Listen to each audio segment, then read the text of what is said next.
Assalamualaikum warahmatullahi wabarakatuh. Salam sejahtera, Waalaikumsalam. salam, Om Namo Buddhaya, salam kebajikan, Om Swastiastu.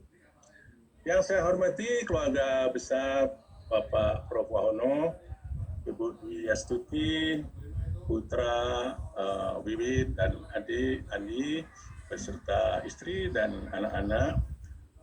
Yang saya hormati sejawat dari BPPT, Universitas Pancasila, Kimia Farma, PT PAP, banyak sekali perguruan tinggi dan mitra kolaborator yang tidak bisa disebutkan satu persatu. Ada ya? Banyak besar nggak?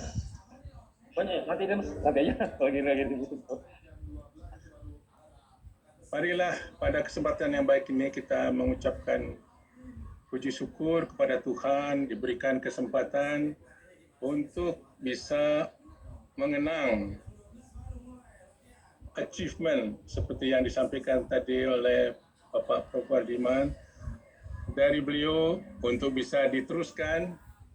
Begitu juga mendoakan agar beliau sesuai amal ibadah yang telah beliau lakukan selama beliau bersama kita, mendapatkan tempat yang terbaik di sisi Tuhan Yang Maha Esa. Amin. Amin. Kebetulan ini adalah rangkaian acara tahlil dan doa terakhir bertepatan dengan lahirnya Pancasila. Selama saya bergaul dengan beliau selalu menanyakan apa sih nanti bedanya alumni Universitas Pancasila dengan alumni dari perguruan tinggi yang lain gitu. Nah, kita sepakat tentu saja alumni Pancasila itu nanti di dalam berkiprah di masyarakat harus betul-betul mencerminkan di dalam tingkah lakunya nilai-nilai luhur dari Pancasila.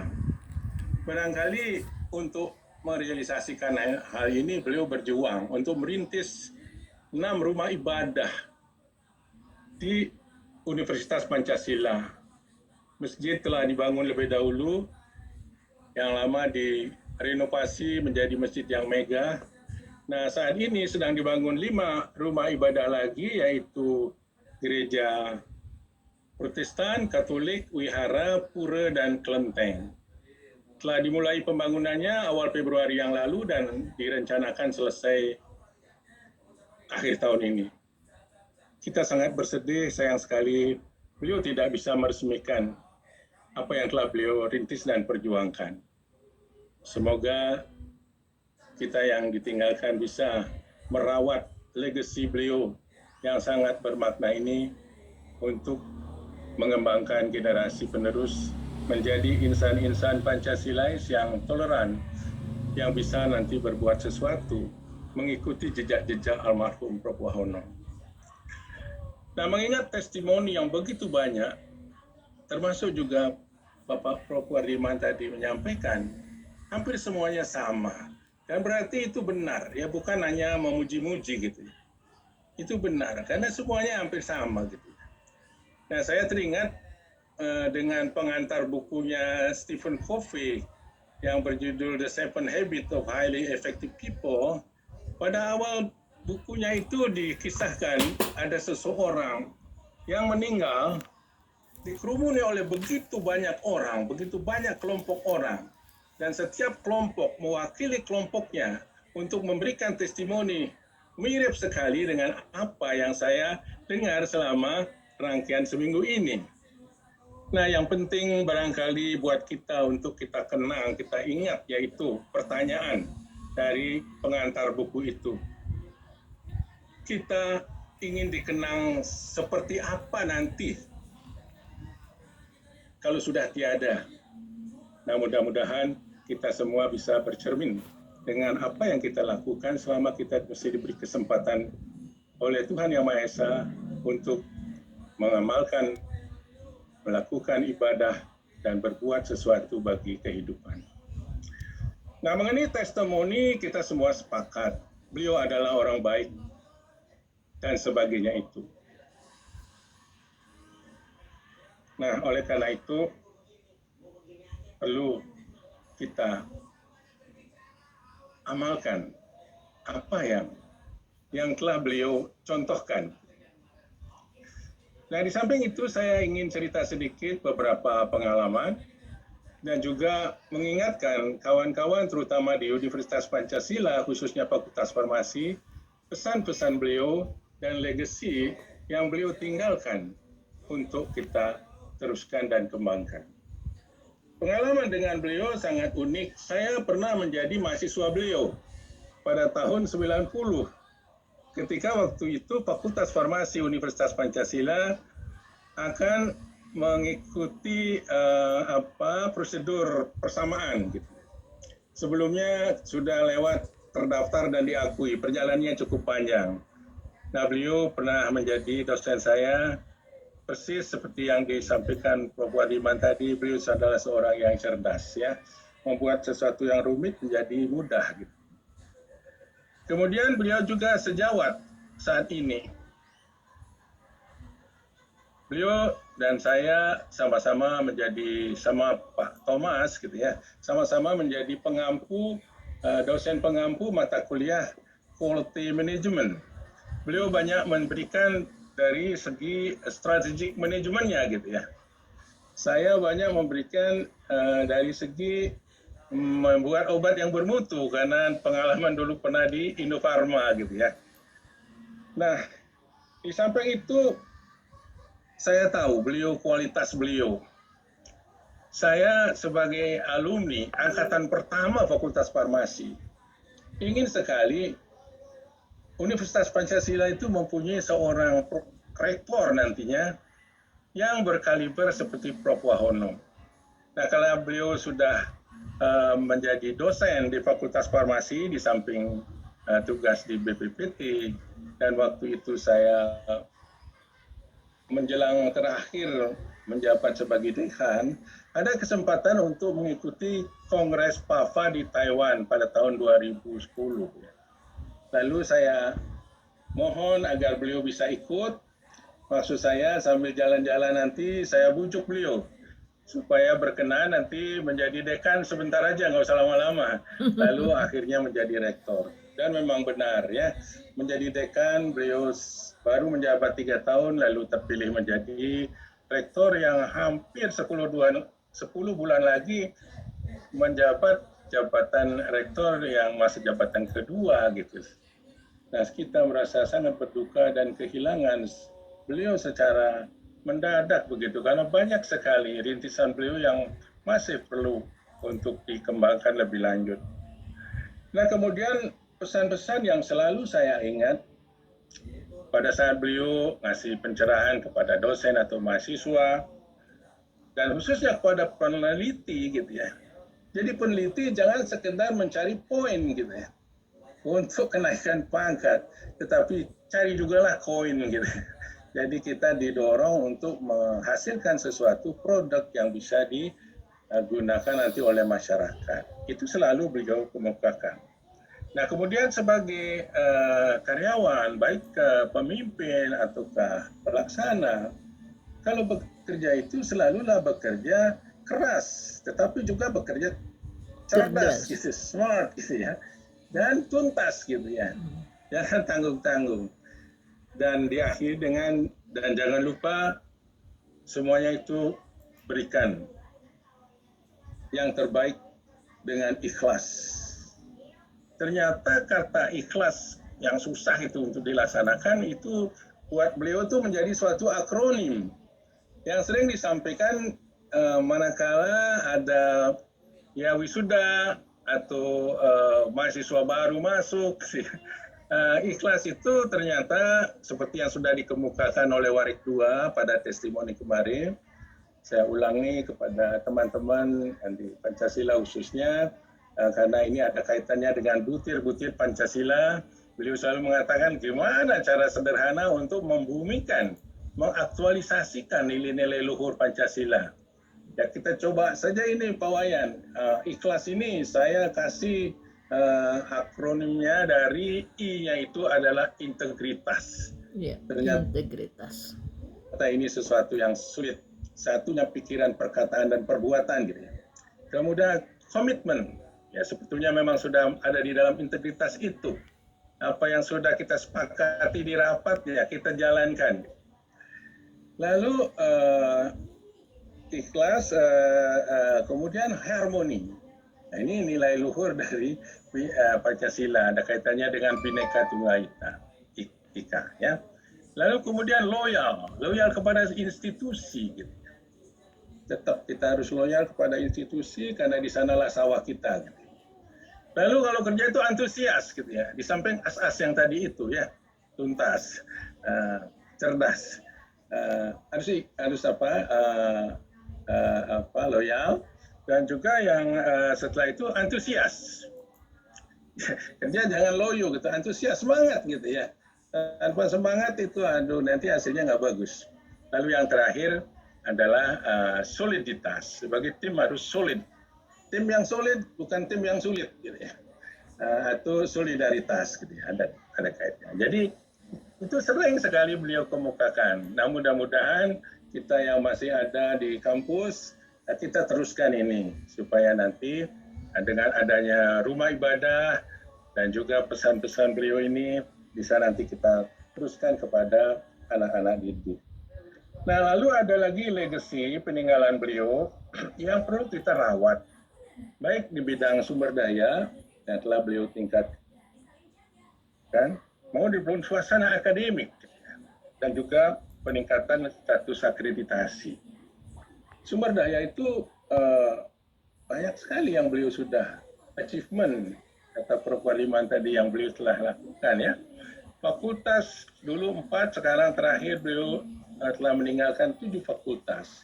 Program studi, khususnya di farmasi, itu lengkap. Dari D3, ada S1, ada apoteker, ada S2, sampai S3 sekarang.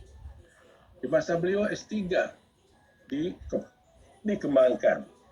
Nah, itu menjadi tugas kita untuk yang meneruskan apa yang dengan susah payah beliau sudah rintis, begitu. Begitu juga program-program studi yang lainnya, ya. Di samping itu juga pengembangan sumber daya manusia, karena beliau paham di fakultas atau universitas sumber daya manusia itu menentukan segalanya, gitu ya. Karena itu beliau sangat mendorong dosen-dosen untuk studi lanjut. Sudah banyak dokter-dokter yang bertambah. Begitu juga guru besar, sangat langka, ya. Nah, beliau sangat mendorong. Beberapa di Fakultas Farmasi sudah berhasil jadi guru besar. Nah, yang tidak kalah pentingnya adalah bahwa di Fakultas Farmasi, khususnya program apoteker, sangat sulit untuk mencari praktek kerja profesi apoteker yang dikenal dengan praktek kerja lapangan. Apalagi zaman pandemi seperti COVID ini. Nah, khususnya di pabrik farmasi, PKPA itu merupakan beban, ya, bagi industri tersebut, karena harus menyiapkan alat pelindung diri dan sebagainya, gitu ya. Nah, oleh karena itu beliau punya sudah lama, waktu saya dekan dengan beliau dulu juga sudah merintis bahwa kita perlu mempunyai semacam teaching factory atau teaching pharmacy, teaching pharmaceutical factory. Dan beliau perjuangan ini. Dulu baru ide, beliau perjuangkan dan berhasil disetujui yayasan. Sedang dibangun juga dan direncanakan akhir tahun ini juga selesai. Sehingga dengan demikian nanti Fakultas Farmasi Universitas Pancasila khususnya untuk praktikum di industri farmasi membuat obat itu sudah ada sarana yang sudah memenuhi persyaratan CPOB.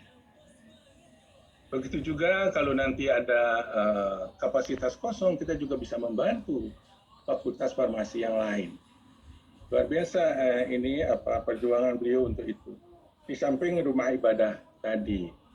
Begitu juga mengenai manajemen keuangan. Sekarang sudah sentralisir. Kalau dulu di masing-masing fakultas, disentralisir sekarang supaya menjadi makin kita bekerja efektif dan efisien. Sesuai apa yang beliau ajarkan di quality management. Nah, dengan pembenahan manajemen ini, manajemen keuangan universitas sudah menjadi wajar tanpa syarat, gitu ya. Nah, begitu juga peningkatan akreditasi. Dari 5 fakultas atau prodi yang terakreditasi A, semenjak beliau menjabat sebagai rektor, saat ini sudah 19. Dari 20% menjadi sekitar 90% itu kenaikan peringkat. Luar biasa. Luar Tinggal biasa. beberapa lagi yang harus diteruskan oleh kita. Nah, demikian Bapak Ibu beberapa pengalaman, pesan-pesan, dan legacy peninggalan beliau yang harus kita teruskan.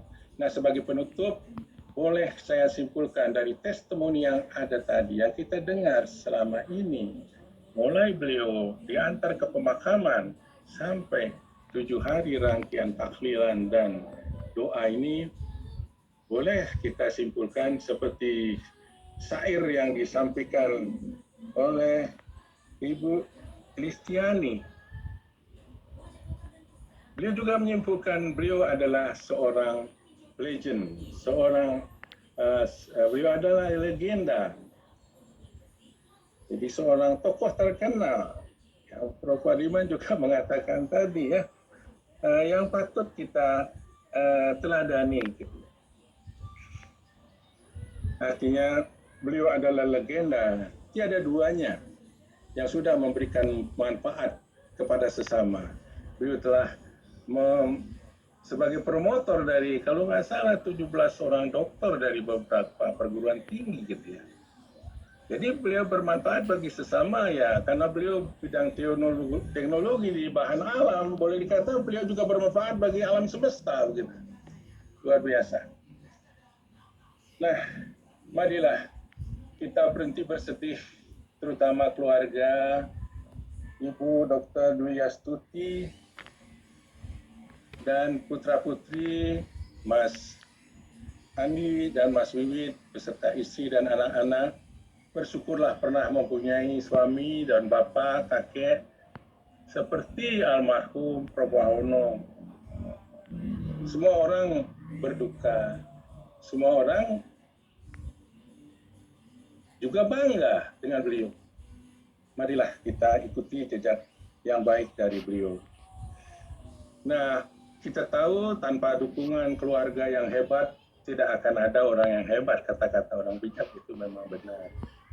Ibu Dr. Dwi Astuti sebagai istri telah merelakan Bapak untuk mengabdi juga di Universitas Pancasila, untuk datang ke kantor sebelum jam buka dan pulang kantor setelah jam tutup kantor. Barangkali beliau dapat juga di Jepang, yang pernah saya rasakan seperti itu ya. Sebagai pemimpin harus datang sebelumnya dan pulang setelah anak buah pulang, mengecek segala sesuatunya. Nah, itu yang beliau lakukan, luar biasa sekali. Ini sesuatu contoh yang sangat bagus, memang berat untuk diikuti bagi beberapa orang ya. Nah, harapan kita semoga nanti dunia farmasi Indonesia, khususnya Fakultas Farmasi Pancasila atau Universitas Pancasila, mendapat pengganti. Ya, kalau boleh ya seperti beliau. Selamat jalan, Prof. Wahono. Nama, amal, dan ibadah Bapak selalu ada di dalam hati kami. Amin, amin. Gambar Amin. waktu pergi ke Taiwan berdua yang sebagai visual background itu ada di kamar saya. Mudah-mudahan saya tidak lupa. Kalau saya punya anak cucu, saya akan cerita mengenai gambar tersebut. Demikianlah yang bisa sedikit saya sampaikan. Terima kasih sudah mau mendengarkan. Mohon maaf atas hal-hal yang mungkin kurang berkenan. Wassalamualaikum warahmatullahi wabarakatuh. Om Santi, Waalaikumsalam. Santi, Santi. Terima kasih. Waalaikumsalam warahmatullahi wabarakatuh. Terima kasih kepada Bapak Dr. Andes Iwayan Reja MTem atas pesan dan kesannya. Bapak-bapak, ibu-ibu, dan rekan-rekan sekalian, acara selanjutnya yaitu pemutaran video pendek